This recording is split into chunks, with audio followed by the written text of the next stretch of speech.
अस्सलामुअलैकुम and welcome to AAR pharmacy lectures. आज hospital pharmacy course का हमारा डे 4 है। उसको स्टार्ट करने से पहले मैं आपके प्रीवियस क्वेश्चंस क्लियर कर देता हूँ। तो कल के लेक्चर में बच्चों के क्वेश्चन थे सबसे पहला कि हम नॉर्मल सलाइन या रिंगर लैक्टेट को भी यूज़ कर सकते हैं क्या हाइपरनेट्रीमिया के लिए, जिस तरह आपने डेक्सट्रोज का बताया। तो इसका जवाब इसी के अंदर मौजूद है। सिंपली हाइपरनेट्रीमिया हमने कहा था कि सोडियम की कंसंट्रेशन बड़ी हो, तो दोनों ही फ्लूइड्स जो भी हमारे पास है, नॉर्मल सलाइन या रिंगर लैक्टेट, दोनों के अंदर हमारे पास मौजूद होती है सोडियम की क्वांटिटी। तो उस कंडीशन में हम हाइपरनेट्रीमिया के लिए नहीं दे सकते ट्रीटमेंट के लिए, क्योंकि जो हमने डेक्सट्रोज दिया था वो तो जाके बॉडी में एज अ फ्री वाटर काम कर रहा था, तो वो उस पर डाइल्यूशनल इफ़ेक्ट दे रहा था। दूसरा सवाल था कि क्या हम IV डेक्सट्रोज को ओरली दे सकते हैं पेशेंट को या ओरली सजेस्ट कर सकते हैं। तो इसका आंसर है बिल्कुल दे सकते हैं हम IV, और जो हमारे पास डेक्सट्रोज है उसको ओरली दे सकते हैं। कॉमन सी एग्जांपल है 25% डेक्सट्रोज वो इन्फेंट्स में या बेबीज़ में दिया जाता है सूदर के लिए, तो कोई मसला नहीं, IV जो डेक्सट्रोज है वो ओरली दिया जा सकता है। इसके अलावा वॉल्यूम एक्सपेंशन हम किसे कहते हैं। वॉल्यूम एक्सपेंशन देखें कि जब भी वर्ड समझें, वॉल्यूम एक्सपेंशन मतलब वॉल्यूम बढ़ा रहा है। जैसे ही हम एल्ब्यूमिन देंगे तो एल्ब्यूमिन क्या करेगा, ऑनकोटिक प्रेशर क्रिएट करेगा, और उस प्रेशर की वजह से वो वाटर को रिटेन करेगा इनसाइड द वेसल्स।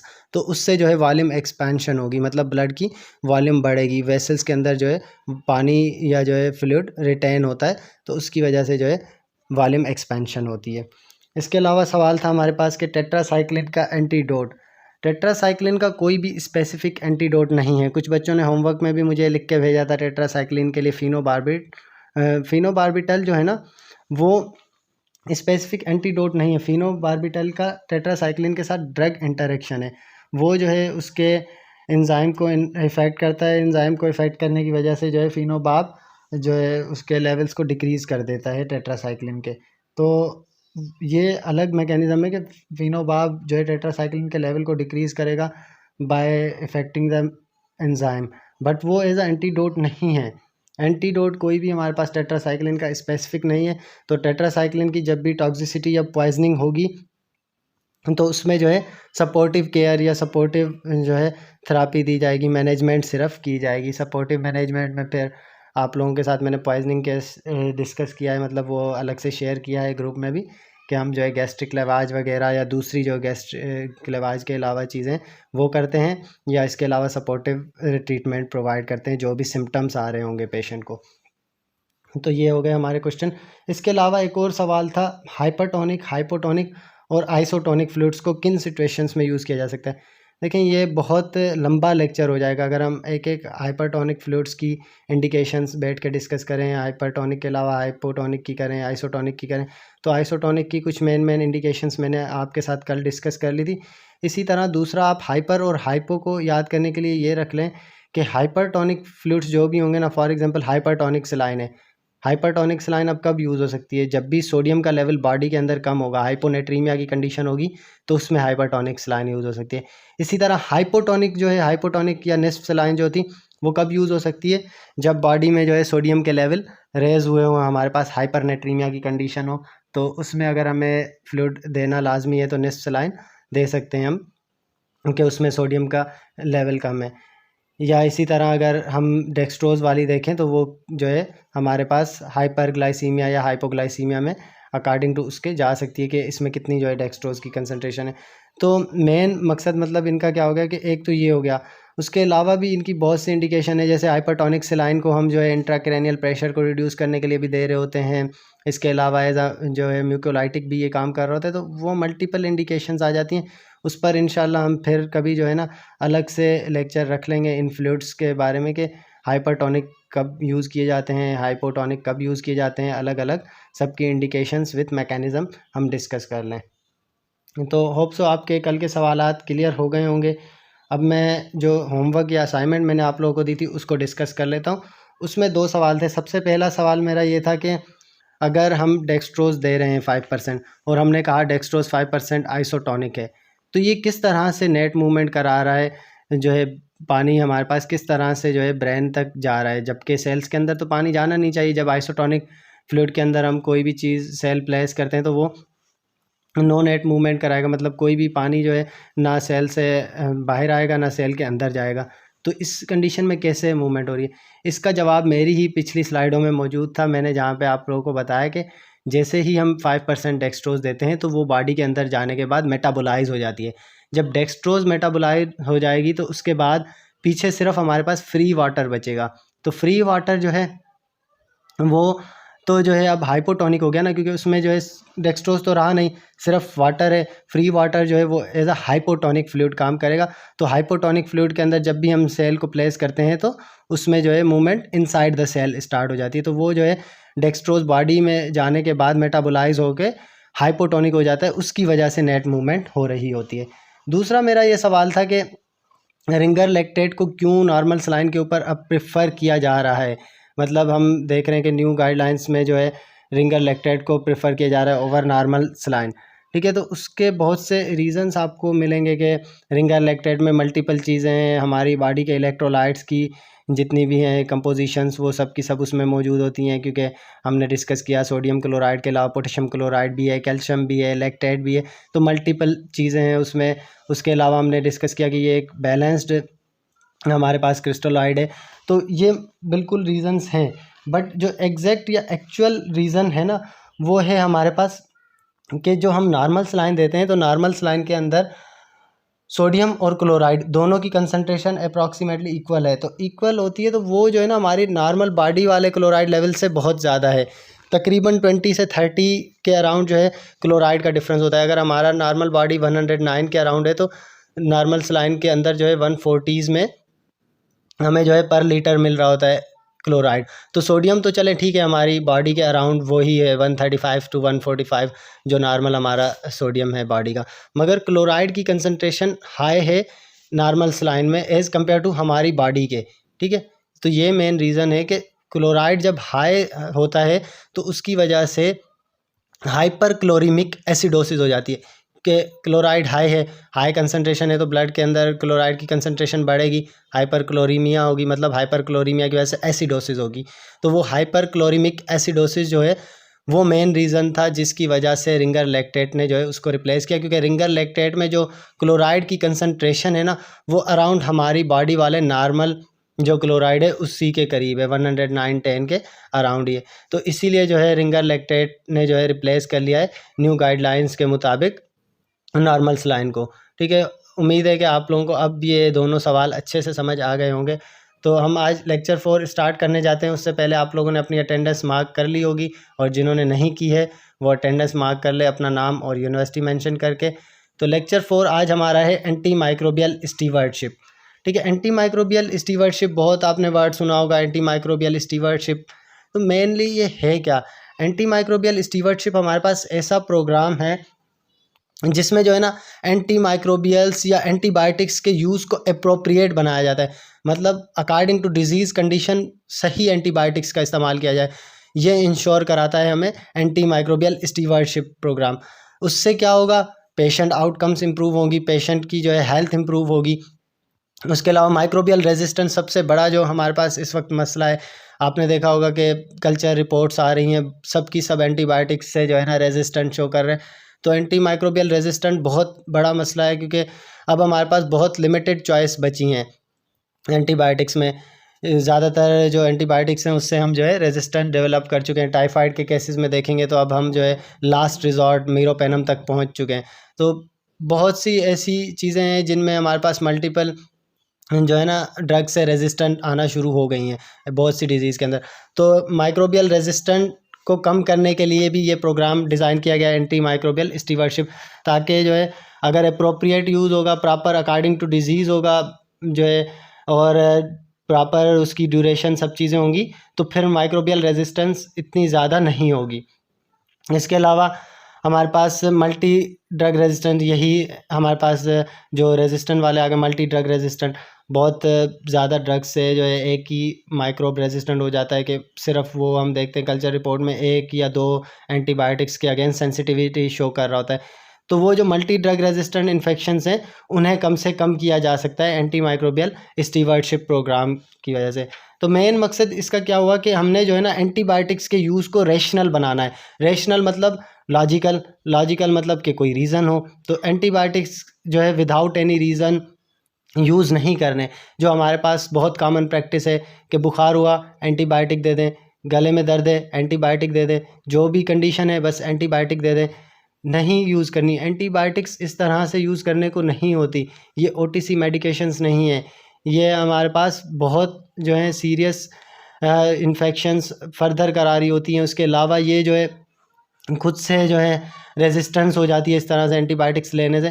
तो इसीलिए जो है एंटी माइक्रोबियल स्टीवर्डशिप प्रोग्राम वो बनाया गया है, डिज़ाइन किया गया है ताकि जो है एंटीबायोटिक या एंटी माइक्रोबियल के यूज़ को रैशनल बनाया जा सके।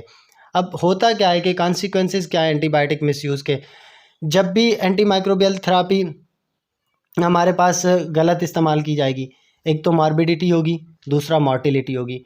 डिजीज़ और डेथ दोनों चीज़ें मतलब ज़्यादा होंगी। डिजीज़ कैसे कि सुपर इन्फेक्शंस या सेकेंडरी इन्फेक्शंस हो जाते हैं एंटीबायोटिक्स के ही यूज़ की वजह से, ठीक है।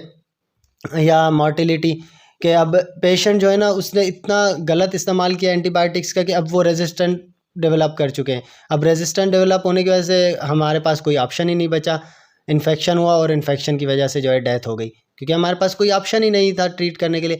तो ये चीज़ें हो रही हैं और ज़्यादा वर्सन हो रही हैं क्योंकि हमारे पास जो है प्रॉपर एंटीबायोटिक्स का यूज़ नहीं है। तो जब भी एंटीबायोटिक्स का मिसयूज़ किया जाएगा तो उसकी वजह से फर्दर जो है डेथ के चांसेस, इस तरह की डिजीज़ के चांसेस और ज़्यादा बढ़ जाते हैं। एडवर्स ड्रग रिएक्शन हो सकते हैं।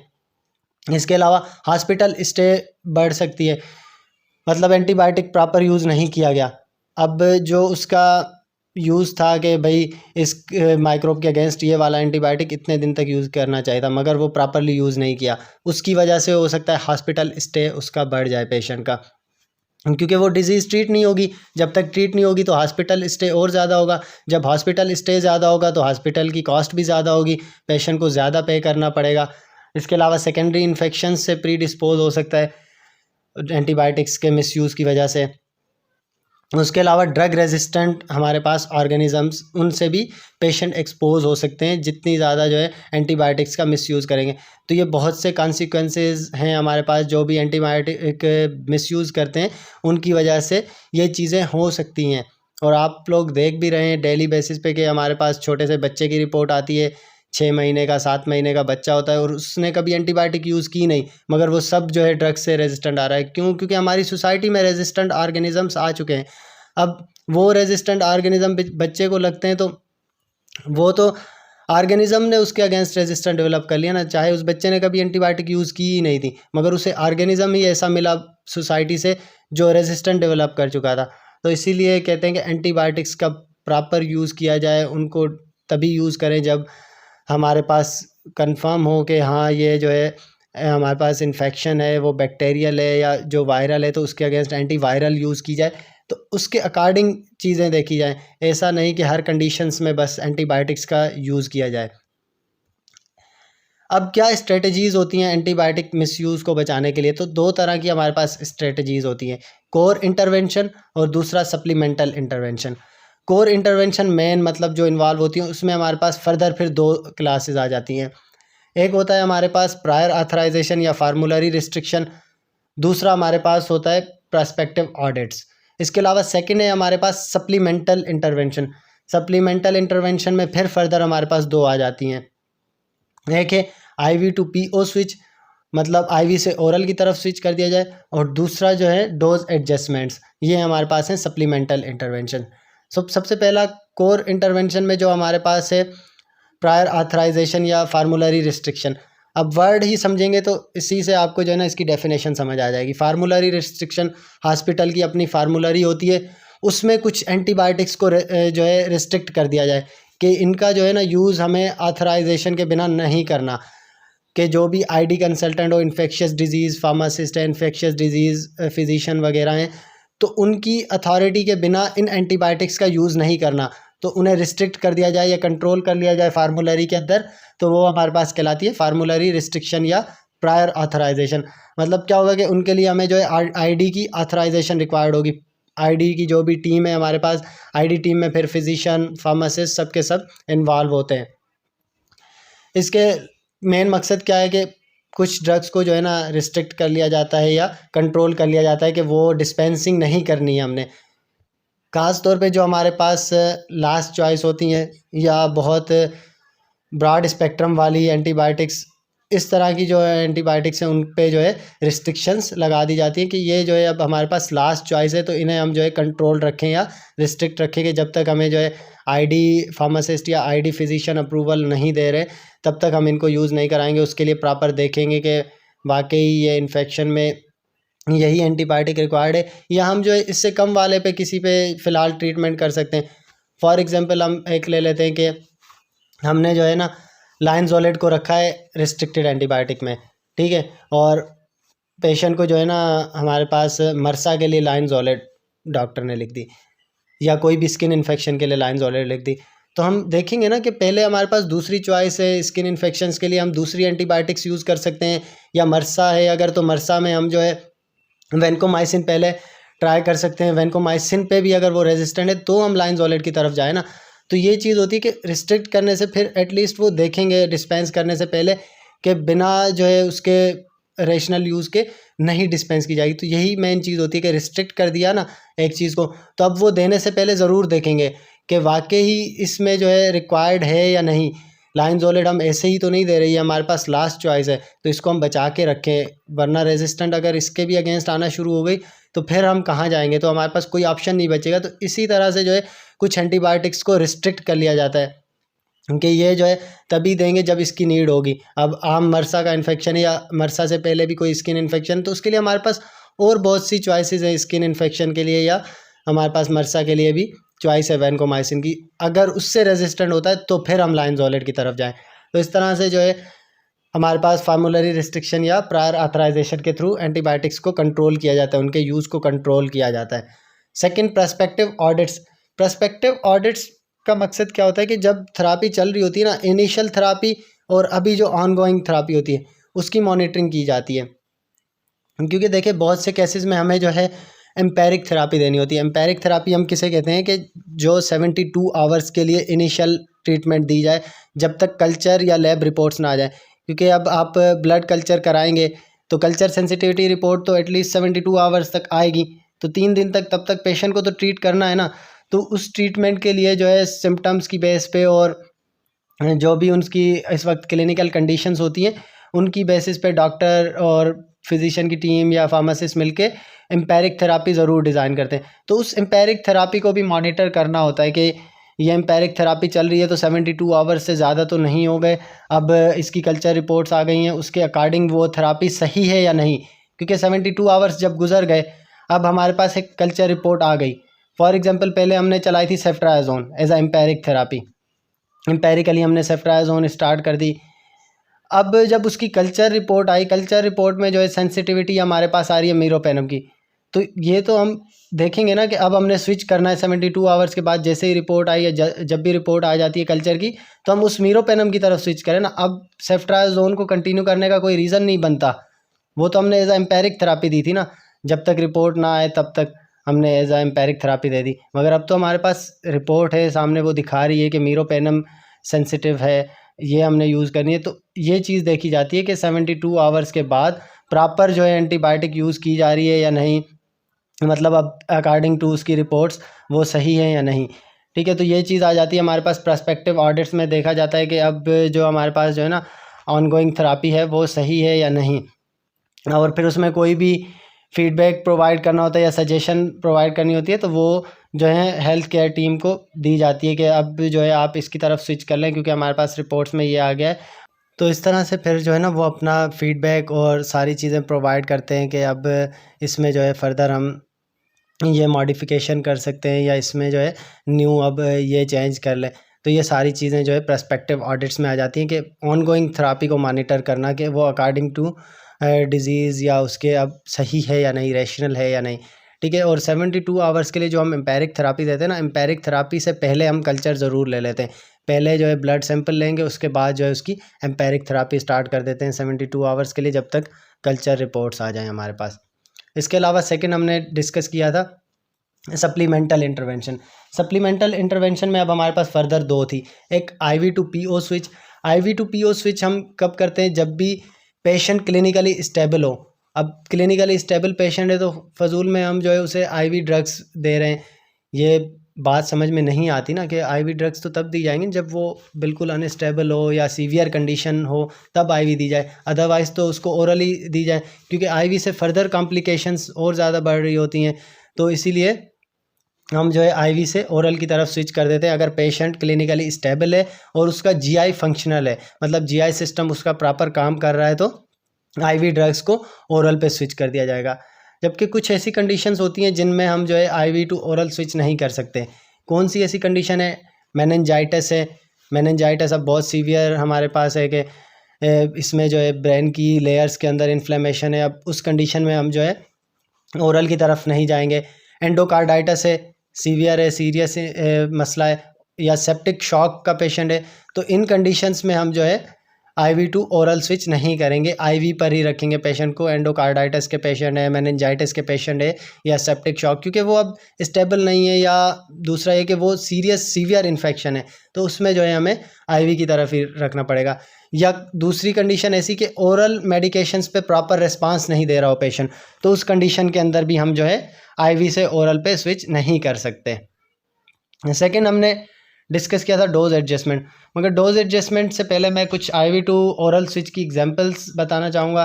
जैसे हमारे पास IV सेफ्ट्राजोन है, उसको ओरल सेफिक्जीम पे स्विच कर दिया जाता है। इसके अलावा एजिथ्रो IV की जगह एजिथ्रो ओरल दे सकते हैं। सिप्रोफ्लॉक्सिसिन 400 IV जो चल रहा होता है उसकी जगह 500 सिप्रोफ्लॉक्सिसिन ओरल ही दे सकते हैं। लीवोफ्लॉक्सिसिन IV को ओरल पे स्विच किया जा सकता है सेम।